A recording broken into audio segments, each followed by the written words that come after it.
Alright. Next natin. So, bali ito, build na natin to. 200cc to. So, bali, ang gagawin natin dyan is magpapalit tayo ng crank. Crank ply dadagdag natin dyan. Bali, sa crank natin, +9, ayusin natin yung piston.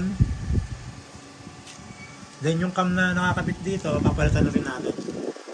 Then, yung gear, mag-a-add tayo ng 17 teeth. Kasi naka 1333 na to.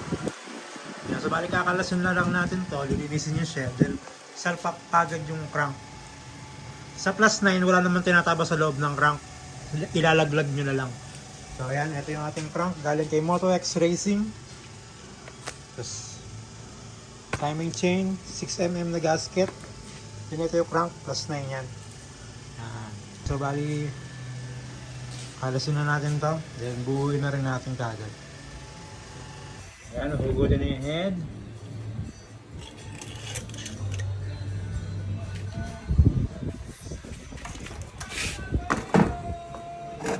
Brownings. Yun o. Ganda na sunog.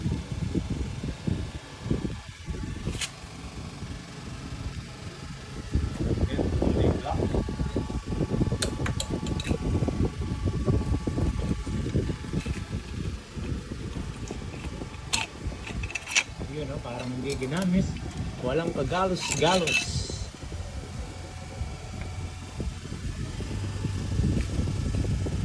So bali itong set na to is kulang ano na to, kulang 1 taon, siguro 10 months. Iron.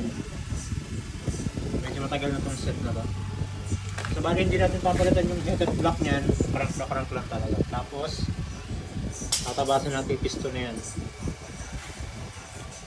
Yan, alisin natin yung kanyang shell, alisin na lang natin itong mga pandikit, pwede lang ilagay yung crank. Yun o, ito na yung crank. +9. 67.7 na yun. Yeah.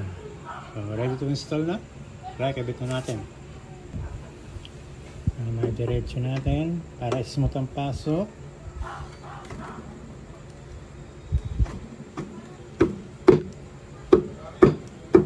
Yun.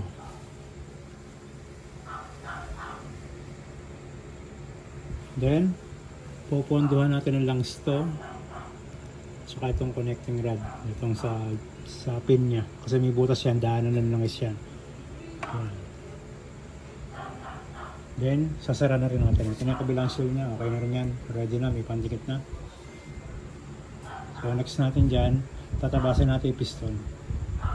Yan, sa bali next natin, sukatan natin yung lalabas na sobra sa piston kasi lalabas to, may lalabas dyan. Tapos wala mo ng base gasket, sasalpak natin yung block ng walang base gasket na stock, yung 6mm lang. Tapos itong pin dowel na yan, ano yan, PanTMX para mahaba. Yan, salpak natin yung block. Nakakabit na yung ating block tsaka piston. Nakapansin nyo, lalabas yan. Ayan o, ayan, labas.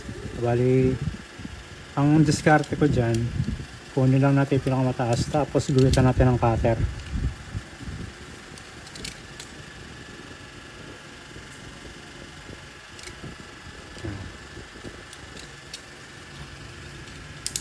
Yun na yun. Tapos, aalisin natin yung sobra na yun. Ayan yung guhit. Hanggang dyan tayo magkakabat. So, bali nakasemi-dome to ng bahagya. Aalisin muna natin yung dome. Paunti-unti lang. Tuturunan lang muna natin yung eto para mabilis siyang gumanon.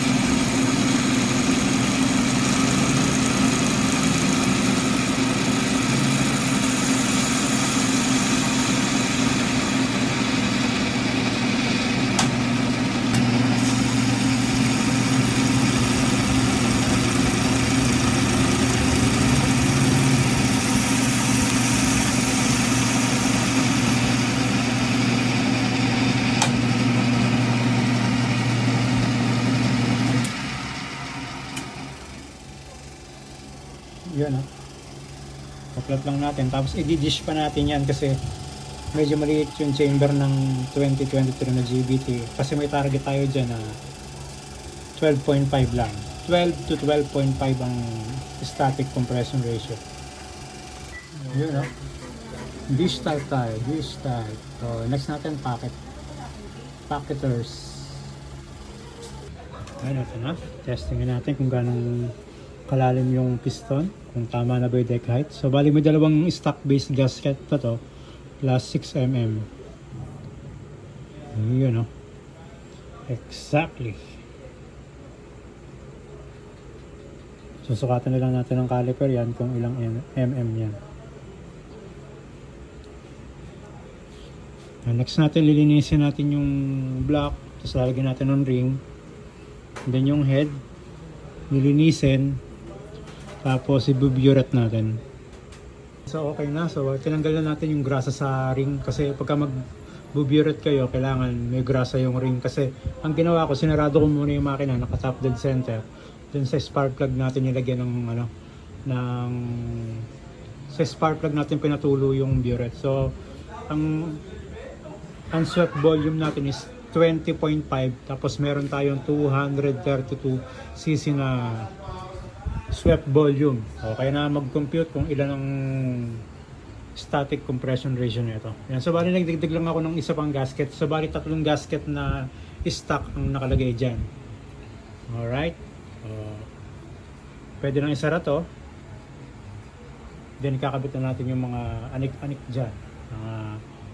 Oil pump, yan, mga panggilid. So bali yung primary gear, papalitan natin yan ng 17 teeth. Kaya hindi ko muna kinabit yung ano dito, yung parang swing arm ba tawag dyan. Yan.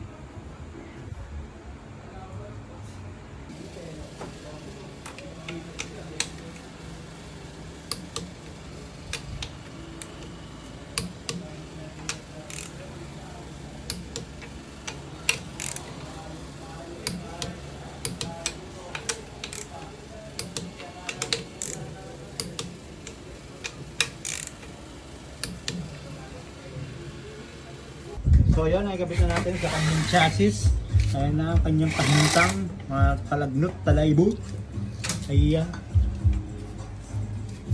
So, binili na natin ng bagong pipe to. Version 3 lang kakabit natin. Galing kay Moto-X Racing yan, syempre. Ayan, kinakabit na yung mga wirings, radiator. So, stock radiator lang yan. No problem tayo dyan. Ganyan mag-modify natin itong pipe na to, paduduktungan natin ng bakal dito para di halata. Kasi nakausad to ng 6mm. So throttle body natin dyan, 34mm. Then sa panggilid natin, RS8 yan, tapos yung bell, yung yung Mickey Mouse na yung version 1 pa, yung sinauna. RS8 yung kanyang clutch lining. Tapos sa torque drive stock kalka lang siguro yun.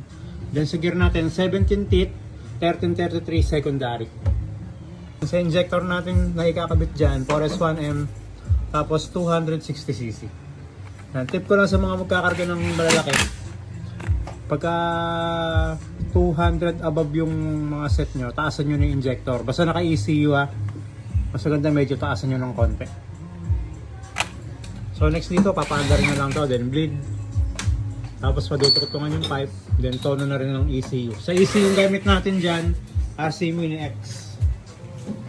RC Mini X siya. Ayun, okay.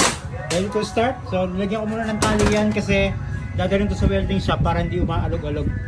Ayan. Nakatali lang muna siya kasi hindi tapat eh. Papaduktong pa para lumapat. Ayan. Panda susi. Ayun. And fire! Yun, no? It's alive in sun! Yeah.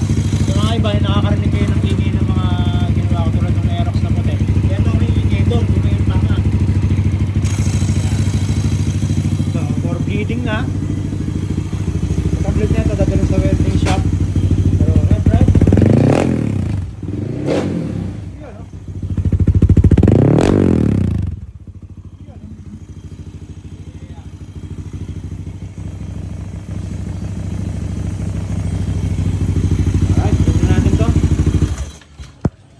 So, bali, ginabi tayo. Hindi natin napagawa yung pipe. So, bali, okay na rin to. Tono na lang to pag napagawa yung pipe. Tapos, pala tayo ng ram air. Kaya hindi natin kinabit yung airbox. Kasi yung ram air na yung tayo natin. So, hanggang dito lang muna yung video natin dito. So, gagawin na natin yung isa. So, thank you. And goodbye.